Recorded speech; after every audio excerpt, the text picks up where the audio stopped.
Hello नमस्कार साथियों, स्वागत है आप सभी का हमारे YouTube channel Sunday study point पे। तो साथियों, आज का जो हमारा टॉपिक है हरियाणा जी के टेस्ट सीरीज हमारी चल रही है, उसकी 128 नंबर की क्लास है। इससे पहले 127 क्लास अपलोड हो चुकी हैं। यदि वे नहीं देखें तो आप उन्हें भी देख सकते हैं, जिसका लिंक आपको नीचे डिस्क्रिप्शन मिल जाएगा, या फिर आप चैनल की प्लेलिस्ट में जाकर वहाँ से हमारे अन्य वीडियो देख सकते हैं। तो साथियों, हरियाणा सरकार द्वारा जितनी परीक्षाएं करवाई जाती हैं, ग्रुप ए से लेकर ग्रुप डी तक की, उन सभी परीक्षाओं के लिए बहुत ही महत्वपूर्ण है। टॉप MCQ हैं जो पिछली परीक्षा में पूछे गए हैं और आगे भी पूछे जाएंगे और अभी भी पूछे जा रहे हैं। तो साथियों, जितनी परीक्षाएं होती हैं, जैसे पुलिस, पटवार, ग्राम सचिव, कलरक या इत्यादि, या CET जो अब कॉमन एंट्रेंस टेस्ट होने वाला है हरियाणा सरकार का, उन सभी परीक्षाओं के लिए बहुत ही महत्वपूर्ण है। तो हमारी फर्स्ट रिविजन टॉप परसेंट वाली क्लास चलती है और रोजाना शाम को 7 बजे चलती है ये। और देखते हैं आपके कितने क्वेश्चन सही हैं। तो आप हमें कमेंट करके बताइएगा कि आपके कितने क्वेश्चन सही हो रहे हैं और कितने गलत हुए हैं। तो साथियों, यदि आपका किसी प्रकार का सुझाव है तो वो भी आप हमें कमेंट कर सकते हैं। तो साथियों, आज का जो पहला हमारा प्रश्न है वो आपकी स्क्रीन पर आ गया है कि आप भी अपने आंसर दें। जल्द से जल्द बताइएगा कि इसका सही आंसर क्या रहेगा। किस ग्रंथ से पता चलता है कि भरत सिंधु तीर के निवासी थे? जी हाँ, बताइए। ऐतरेय ब्राह्मण, महाभारत, जमीनीय ब्राह्मण, ऋग्वेद का पुरुष सूक्त। इसमें सही आंसर क्या हो जाएगा कि किस ग्रंथ से पता चलता है कि भरत सिंधु तीर के निवासी थे ये? तो कौन से ग्रंथ से पता चलता है ये? तो इसका सही आंसर हमारा ऑप्शन नंबर सी हो जाएगा। देखिए, जमीनीय ब्राह्मण से पता चलता है कि भरत सिंधु जो है ये तीर के निवासी थे ये। चलिए साथियों, अगला प्रश्न जो हमारा जो है कि सरफाबाद को वर्तमान में किस नाम से जाना जाता है? पानीपत, झज्जर, बहादुरगढ़ या पेहुआ? ये सराफाबाद जो है इसको प्राचीन समय में किस नाम से पुकारा जाता था और अब किस नाम से पुकारा जाता है? यानी कि जो प्राचीन नाम है इसका सराफाबाद है और अब जब वर्तमान नाम जो है ये बहादुरगढ़ है। ऑप्शन नंबर सी जो हमारा बिल्कुल सही आंसर हो जाएगा। चलिए साथियों, अगला प्रश्न चलते हैं हमारा कि लाला लाजपत राय ने हरियाणा के किस स्थान को अपना राजनीतिक और सामाजिक कार्यक्षेत्र बनाया था? हिसार, सोनीपत, गुड़गांव या नूह? कि लाला लाजपत राय जो है ये लाल बाल पाल, ठीक है, ये 3 थे ये। तो लाला लाजपत राय ने हरियाणा के किस स्थान को अपना राजनीतिक और सामाजिक कार्यक्षेत्र बनाया था? इसे बनाया हिसार, सोनीपत, गुड़गांव या नूह? इसका सही आंसर हमारा ऑप्शन नंबर ए हो जाएगा। ये हिसार को बनाया था इन्होंने, लाला लाजपत राय ने। अगला प्रश्न जो हमारा है हरियाणा में सर्वाधिक विस्तार पाया जाता है, किसका विस्तार पाया जाता है ये हरियाणा में? जलोढ़ मैदान, गिरिपाद मैदान, बाढ़ का मैदान या तरंगित बालू मैदान? तो इसका सही आंसर क्या हो जाएगा? तो ऑप्शन नंबर क्या रहेगा इसका? ऑप्शन नंबर ए हो जाएगा हमारा। ये जलोढ़ का मैदान है जी। हरियाणा का जो अधिकांश भाग जो है ये जलोढ़ का मैदान है, सबसे ज्यादा मैदान है इसका। चलिए साथियों, अगला प्रश्न चलते हैं हमारा। किस राज्य को गेहूं की कटोरी कहा जाता है? ये गेहूं की कटोरी कहा जाता है, लेकिन किस राज्य को कहा जाता है ये? पंजाब, हरियाणा, उत्तर प्रदेश या पश्चिम बंगाल? तो इसका भी सीधा सा आंसर हमारा ऑप्शन नंबर बी हो जाएगा। ये हरियाणा को कहा जाता है। गेहूं की टोकरी जो है, देखिए अंडों की टोकरी जो आंध्र प्रदेश को कहा जाता है। चलिए साथियों, अगला प्रश्न चलते हैं हमारा कि हरियाणा में सिंचाई विभाग का मुख्यालय कहाँ है? सिरसा, पंचकुला, फरीदाबाद या करनाल? हरियाणा में सिंचाई विभाग का मुख्यालय कहाँ पर है? ये खेतों में सिंचाई की जाती है पानी की, तो इसका विभाग कहाँ है? ये मुख्यालय पूछा गया है। देखिए, आपके गाँव या शहर वो जिले में भी होंगे, लेकिन जो है कि ये इसका मुख्यालय पूछा गया है पूर्ण, यानी पूरे हरियाणा का जो मुख्यालय इसका सिंचाई विभाग का वो कहाँ पर है?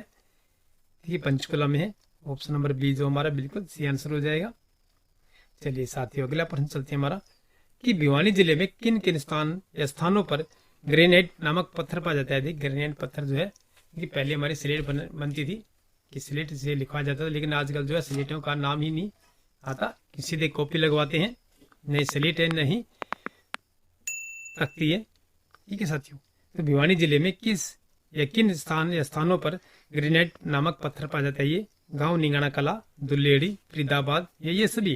तो सही आंसर क्या हो जाएगा?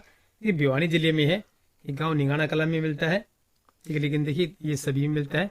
ये दुल्लेड़ी भी मिलता है और फरीदाबाद भी निकलता है। ये गाँव यदि स्पेशल निंगाना दे रखे हो या भिवानी दे रखे हो तो आप उसे भिवानी टिक कीजिएगा। ठीक है, गांव निंगाना कला में निकलता है और दुल्लेड़ी में भी, रिवासा में भी। चलिए साथियों, अगला प्रश्न चलते हैं हमारा कि पानीपत के बाहोली क्षेत्र में किसका कारखाना स्थापित किया गया है? ये पानीपत के बाहुली क्षेत्र में किसका कारखाना स्थापित किया गया है? ये उर्वरक कारखाना, चीनी कारखाना, सीमेंट कारखाना या तेल शोधक कारखाना। तो सही आंसर क्या हो जाएगा कि पानीपत के बाहुली क्षेत्र में किसका कारखाना स्थापित किया गया है? ये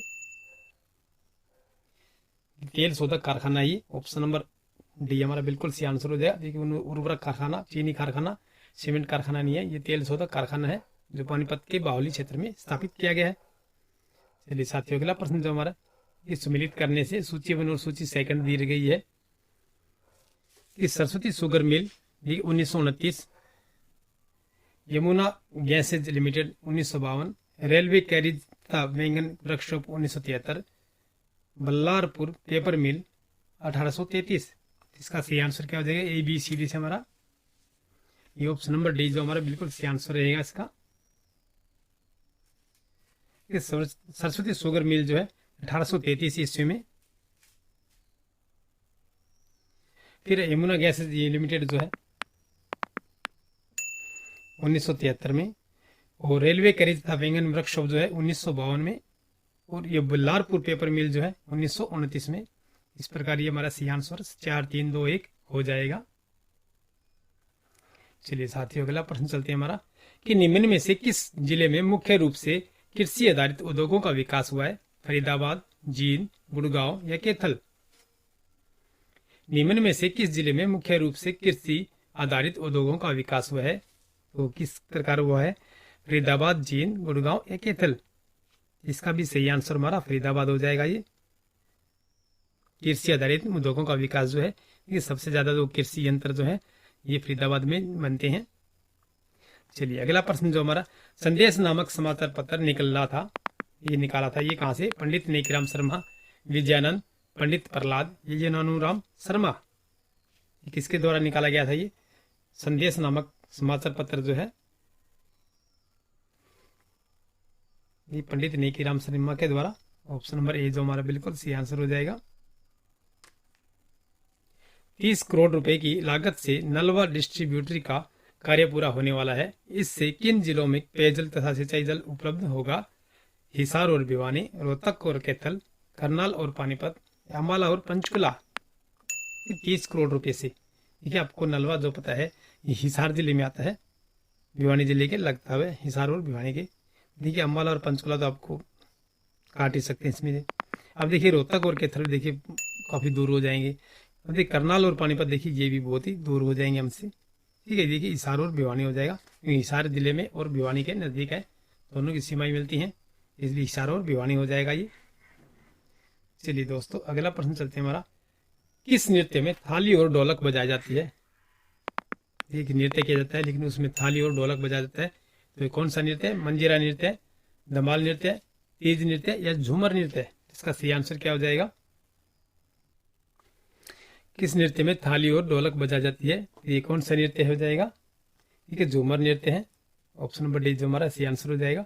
अगला प्रश्न जो हमारा, हरियाणा से कौन सी गैर धार्मिक मूर्ति प्राप्त हुई है? शराब में दूत छतरी, फूल तोड़ती कामिनी, नाचती हुई नर्तकी या पक्षी। गैर धार्मिक मूर्तियां ही है, तो ये कौन सी प्राप्त हुई है? देखिए सभी प्राप्त हुई है। देखिए शराब में दूत छतरी की, और फूल तोड़ती कामिनी की, और नाचती हुई नर्तकी, ये तीनों ही मूर्तियां प्राप्त हुई हैं। ये देखिए, और ये सिंधु स्थल से प्राप्त हुई है, यानी कि सिंधु सभ्यता से संबंधित है। ये अधखिला फूल किसकी प्रसिद्ध रचना है? ये माधव प्रसाद मिश्र, बाल मुकुंद गोप, ठाकुर फेरू या निमित चंद्र। तो सही आंसर क्या हो जाएगा? ये बाल मुकुंद गुप्त हो जाएगा। ऑप्शन नंबर बी जो हमारा सही आंसर हो जाएगा इसका। अधखिला फूल के रचना है ये। महाभारत की रचना महर्षि वेदव्यास ने कहाँ की थी? ये जब महाभारत लिखी गई थी उसे कहाँ लिखा गया था? ये सरस्वती नदी के किनारे, मानगंगा नदी के किनारे, सरयू नदी के किनारे या गंगा नदी के किनारे। तो इसका भी सीधा सा सही आंसर हमारा ऑप्शन नंबर फर्स्ट हो जाएगा, सरस्वती नदी के किनारे। देखिए सरस्वती नदी जो है हमारी हरियाणा से होकर बहती है ये। चलिए साथियों, अगला प्रश्न जो हमारा, लेकिन लाट की मस्जिद जो है अवस्थित है, यानी कहाँ पर है लाट की मस्जिद? हिसार में, रोहतक में, अम्बाला में या भिवानी में? ये लाट की मस्जिद जो है ये हिसार में है, और ये फिरोज शाह तुगलक द्वारा बनवाई गई है। 70 फार्मूला कब लागू किया गया था? 1 अक्टूबर 1948, 1 अक्टूबर 1949, 5 सितंबर 1947 या 10 जुलाई 1965 कि 70 फार्मूला जो है ये कब लागू किया गया था? 1 अक्टूबर 1949 को ये 70 फार्मूला लागू किया गया था। चलिए साथियों, अगला प्रश्न चलते हैं हमारा कि Haryana board of school education की स्थापना कब हुई थी? 1969, 1970, 1965 या 1968? ये Haryana board of school education देखिए पहले ये चंडीगढ़ हुआ करता था, उसके पश्चात देखिए भिवानी जिले में लाया गया ये। इसका सही आंसर क्या हो जाएगा? ये 1969 में हुई थी Haryana board of school education, जहाँ से आप परीक्षा पास करती हैं और वही बोर्ड से देखिए आपकी ये डीएमसी बनकर आती है। चलिए साथियों, अगला प्रश्न जो हमारा कि भूपेंद्र सिंह हुड्डा सरकार ने साहित्य के क्षेत्र में किस पुरस्कार की शुरुआत की थी? हरियाणवी पुरस्कार, हास्य पुरस्कार, महिला रचना पुरस्कार या सूरदास सम्मान? ये हुड्डा सरकार थी, कांग्रेस सरकार है ये। तो इन्होंने किस साहित्य क्षेत्र में पुरस्कार की शुरुआत की? इन्होंने ये सूरदास सम्मान की। ऑप्शन नंबर डी जो हमारा सही आंसर हो जाएगा। पृथक राज्य के रूप में हरियाणा की प्रथम जनगणना कब हुई? देखिए अलग, ये पहले पंजाब और हरियाणा की इकट्ठी हुआ करती थी, लेकिन अलग से हरियाणा की जो जनगणना है जनसंख्या की, ये कब हुई थी? 1961, 1971, 1951 या 1981? देखिए 1951 देखिए दोनों ही काट दीजिएगा आप, ठीक है। देखिए 1961 में हरियाणा राज्य बना ही नहीं था, और 1951 देखिए शुरुआती हुई थी, पहली जनगणना हुई थी। अब देखिए बचा 71 और 81। 81 देखिए काफी साल गुजर जाएंगे, लेकिन 1971 में की गई थी, क्योंकि सन 1966 में हरियाणा पंजाब से अलग बन गया था राज्य। जननी सुरक्षा योजना के तहत राज्य में गरीबी रेखा से कम या नीचे की माताओं को प्रसव भुगतान के संबंध में कौन सा गलत है? ये ग्रामीण संस्था में 700 का भुगतान, शहरी संस्था में 600 का भुगतान, घर पर प्रसव के लिए 500 रुपए का भुगतान, ग्रामीण संस्था में 800 रुपए का भुगतान। जननी सुरक्षा योजना के तहत राज्य में गरीबी रेखा से नीचे जीवन यापन करने वाले महिलाओं की प्रसव भुगतान के संबंध में कौन सा गलत है? ये गलत पूछा गया तो कौन सा है ये? ग्रामीण संस्था में 800 रुपए का भुगतान। ऑप्शन नंबर डी जो हमारा ये सही आंसर हो जाए, नहीं गलत है ये।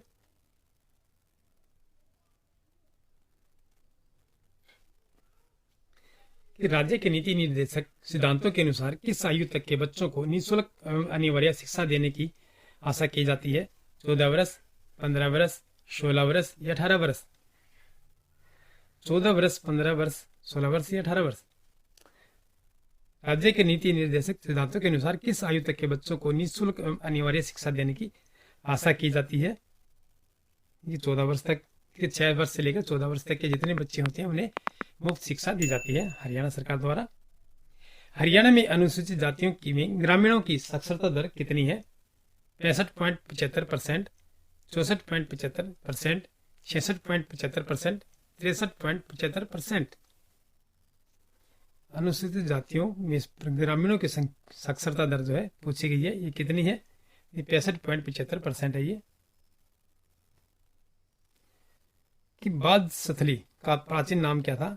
ये बाज सथली जो है, यानी कि बाज सथली का प्राचीन नाम क्या था? पुंडरीका, कपिला, फलकीवन या व्यास सथली? बाज सथली का जो नाम है प्राचीन नाम था ये, तो इसका भी सही आंसर हमारा क्या हो जाएगा?